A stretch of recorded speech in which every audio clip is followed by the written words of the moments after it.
I was the investigative supervisor for the criminal investigation unit here. And where were you when the call came in for the Pucci murder? I was actually at home and responded from my home. And what happens when you get the call? Well, members of the agency had been dispatched to the victim's address on Bedford Road in Bel Air for what was originally believed to be a homicide. The original officers there, based on the initial interviews with the person that discovered the victim, entered the residence and ascended the staircase leading into the basement where they found the victim expired. Walk me through exactly how that transpired. Who found her? Why were they looking for her? All that stuff. The victim's family and she were trying to sell a second home after having moved into a new home south of Bel Air. They were attempting to sell the home themselves. It was typical that she would make her way to the house, sometimes daily, to recover mail, not relying exclusively on mail forwarding from the mailbox which was in front of the house. On this particular day, at about 3 o'clock, her daughter, who attended a local parochial high school, was waiting for her mother to pick her up, and she didn't respond. She attempted to contact her mother at home and didn't get an answer, so she reached out to people inside the old community, hoping that maybe she had gone to the older residence for some purpose or was in that neighborhood and may be able to locate her. And that didn't prove successful. They reached out. That person who was a neighbor, tried reaching out to her at the residence as well and didn't get contact. However, later in the day, she directed her son. They thought they saw her vehicle in front of their old home on Bedford Road, directed her son to go check to see if she was there, and the son did. And that's when the discovery was made. You know, he announced himself, tried to get somebody to come to the door, nobody did. He entered, saw a light on inside the basement, ascended the stairs and was horrified with what he saw and emerged, you know, asking for the police. Was she already dead at that point? Yes. Yeah, when officers got there, they did all those things to determine whether or not life was there, and she was not, obviously. How was she? Sarah, I'm going to close this door back. I was noticing the laughter too.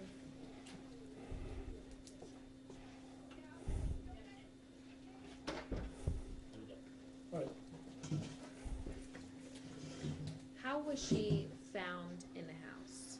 Where was she positioned in the basement, and what was the manner of death? She was at the foot of the basement stairs and off into what I'll describe as a grand area in the basement, you know, just a large open area, lying on her back near the foot and to the right, with her feet facing the staircase and completely on her back.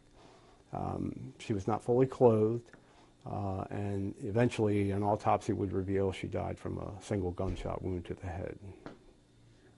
One detective described that to me when it's a single execution style. Would you say that's correct? I wouldn't just arrive at it can be tunnel vision. I mean, obviously there are circumstances that might support that in any homicide.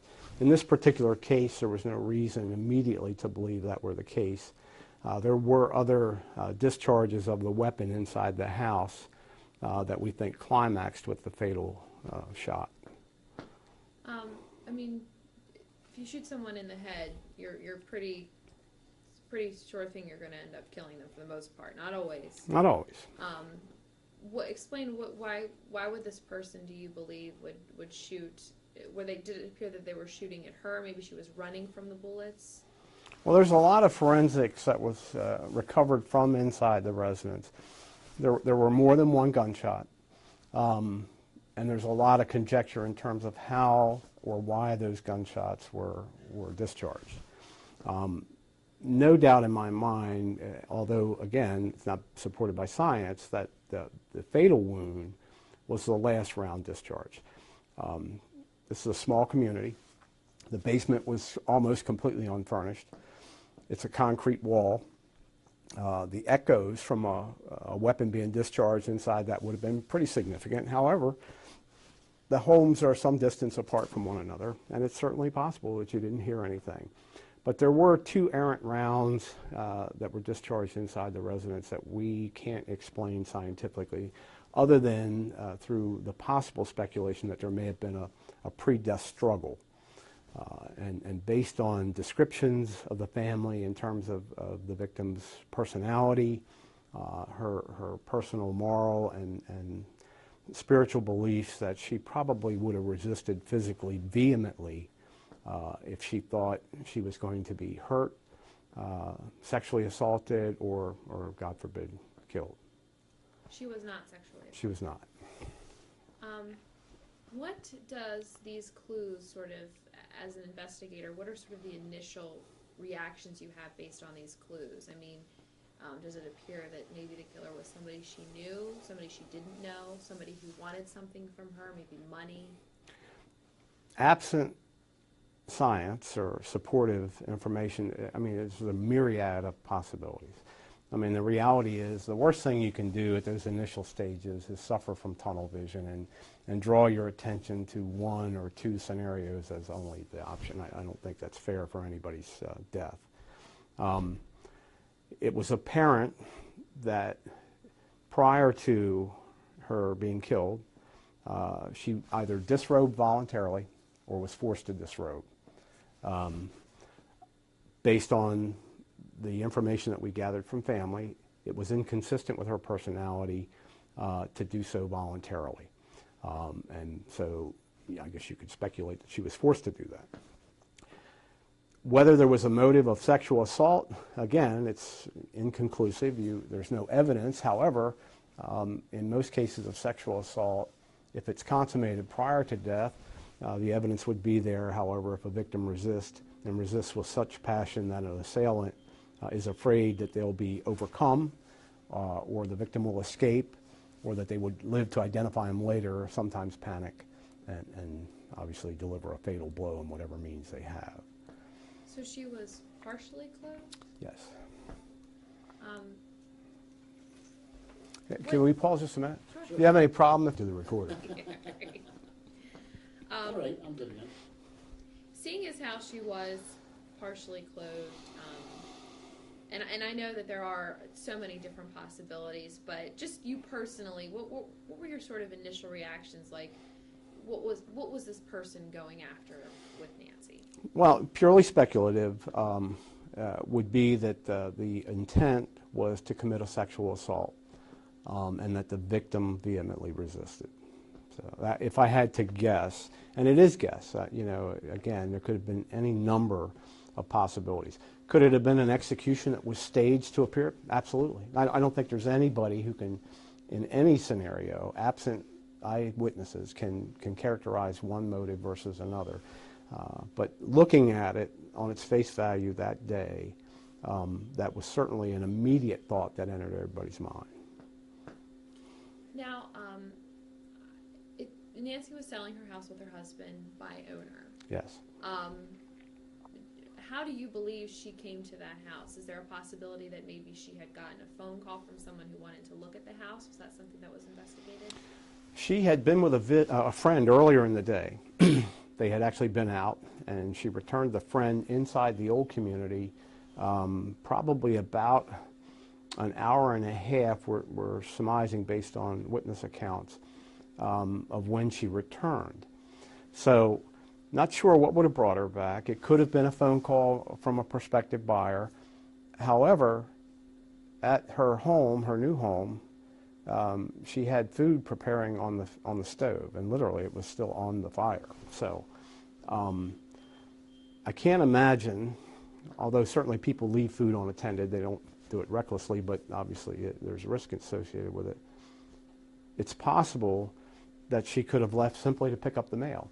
It's possible she could have left to meet somebody there that she knew, but unless they had expressed an interest in the house, it's kind of difficult to arrive at a common denominator with the house unless she was going there to pick up mail or to meet somebody to show it. And all of that's speculation, because leaving the food on the stove, which she was preparing for a grand opening at her husband's new office, just seems to be inconsistent if it were carefully planned or the risk that I might be there for an extended period of time. So I don't know. It's again speculation. And this may sound like a silly question, but it was the kind of food that roasts in an oven all day, or was it the kind of food that Stovetop. Homemade pasta, and she was waiting for that to rise, and so evidently she took great pride in making these dishes from scratch. So literally there were items cooking on the stove. Where was her husband? At work in the Baltimore area. Did you or do you know who had to contact him, or how the family was contacted of this? Well, initially the neighbors had reached out to the daughter, who was, I believe, working at the hospital, the local hospital. And they someone contacted the victim's husband, and an officer went to the home, the new home, and waited for his arrival from work. And where there he was officially told what had happened. We're unsure, and there are nobody that really committed themselves to releasing any of that information prior, but no evidence suggested that he came home because of it. He came home at his normal time, and there the officer was waiting. And he was told then. You said the daughter was at a hospital. Was she at school and then she went to a hospital? Yeah, I think she went to the hospital to check on where her mother might be. It was, neighbors were encouraging people to contact police, hospital, and other venues in an attempt to locate her, fearing that she may have been involved in an accident. At that point, I think in that early stage, no one had recognized the vehicle in the neighborhood, so that was subsequent to that. Where was the son at the time? I believe he's away at college, so he wasn't immediately available. What are the first stages of the investigation when you find the body? Obviously, you take her to the to get an autopsy. What happens in the sort of hours that follow? Well, I mean, obviously, a great deal of time is spent in the residence because it's the crime scene, and while it's immediately available and at its freshest available state, that's when all the forensic evidence is collected. Simultaneously, there are door-to-door canvasses being conducted by other members of the agency in the immediate vicinity, looking for anybody who saw anything out of the ordinary. They had lived inside that community for some time. Neighbors were familiar with them, so obviously if people saw them, they may or may not go out of their way to say hi or have some personal contact. So we did the door-to-door canvas with guys in the Uniform Patrol Division. And what about the family? I mean, were they interviewed, talked to? They were interviewed. It was obviously an extremely emotional time. Imagine a teenager's life just being completely derailed and trying to remember what may or may not have been on mom's agenda for the day or whatever. It's just, it's really challenging when the reality sets in that this is a fatal incident. Obviously their stress levels are just unmanageable. And they were interviewed obviously that day initially and subsequently repeatedly. And we had to recruit their help at some point to better understand who the victim was, because that's something that none of us know, obviously. Was Nancy and her family, did they have any obvious enemies? Were they the kind of people that even would have enemies? There was really nothing that jumped out with anybody having dislike for them. We all have personality differences. Sometimes that puts people at arm's length, but there didn't appear to be any hostile or conspicuously hostile relationships with anybody in their life that was brought to our attention. What was the murder rate like in that time period? There had been one earlier that year. I think in 12 months we had 4 here in Bel Air, which was very out of character for the community. And obviously something none of us hoped to have in terms of an experience professionally or personally, but they were all distinctly different. So there wasn't any correlation drawn between any of the 4, but in that 12-month period, it was a busy time for us. Was this the 4th? Yes. And what was the community reaction to this crime? Well, I think, as it always is in Bel Air, I mean, this is a unique community, and everybody's horrified at that level of violence, I think, inside Bel Air.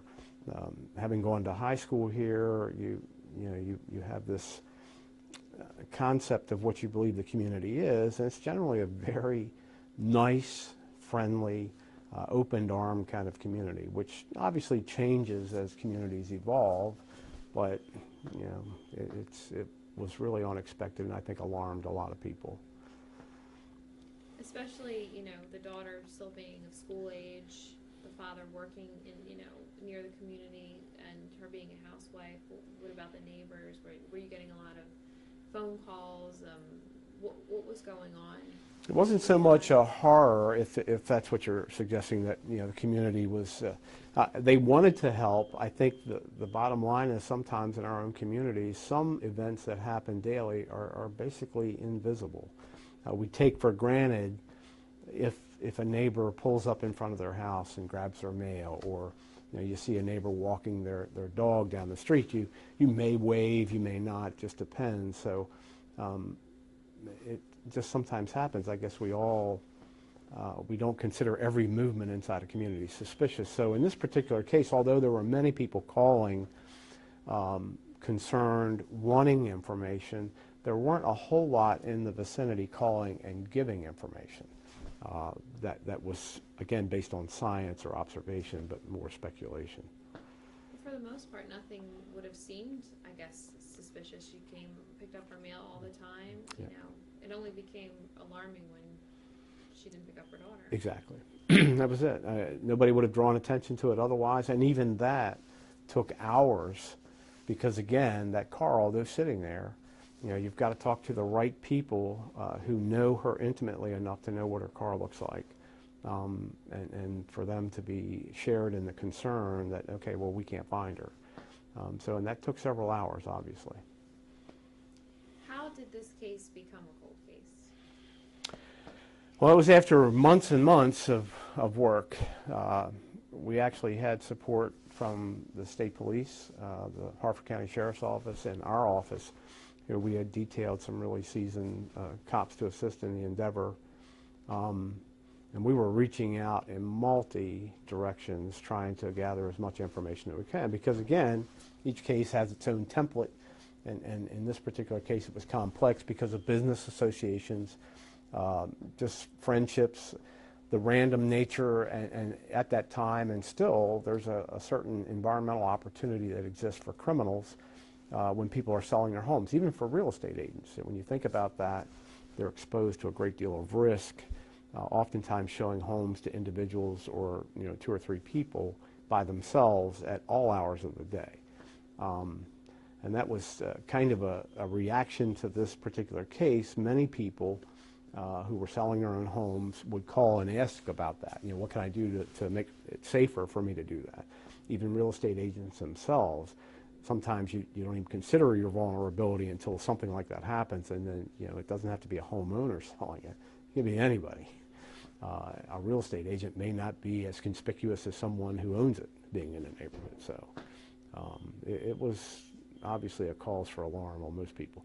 Still a popular way, I think, if you're someone who's looking for opportunity, it's a great way to do that. And I hate to say that, but that's true of anybody who preys on someone's vulnerability and waits for opportunity to knock. That's particularly easy to do. What was it like for you leaving Bel Air Police and still having this case open? Well, it's always frustrating. I don't think anybody who's passionate about what they do ever really forgets about these things. During a course of months, you become intimately involved with the family. I mean, you get to know them, you get to know the dynamic. You watch them mourn, you watch them recover, you watch them have setbacks, and then you watch them as they try and move on to the next, part of their life. It's just terrible. You have frequent contact with them.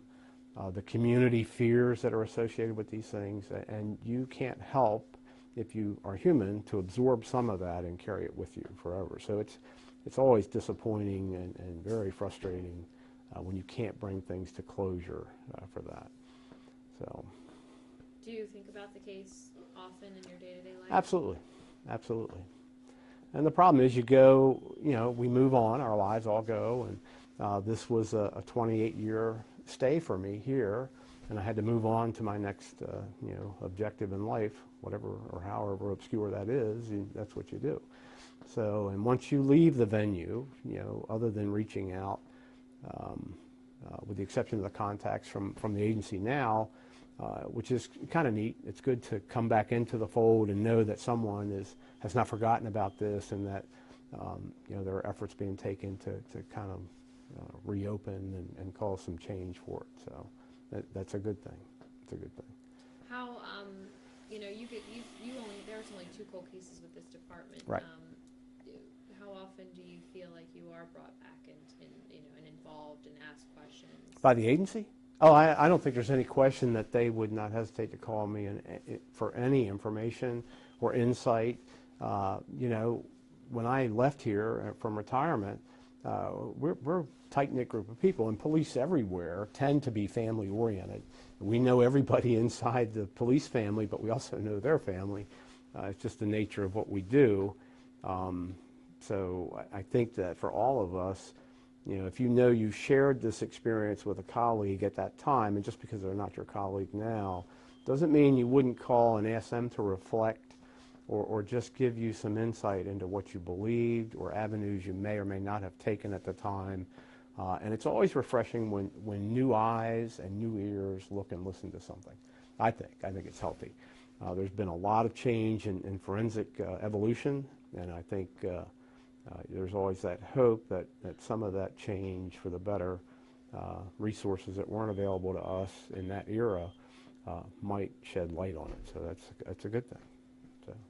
And back, and it wasn't that long ago, but technology-wise, it was eons ago.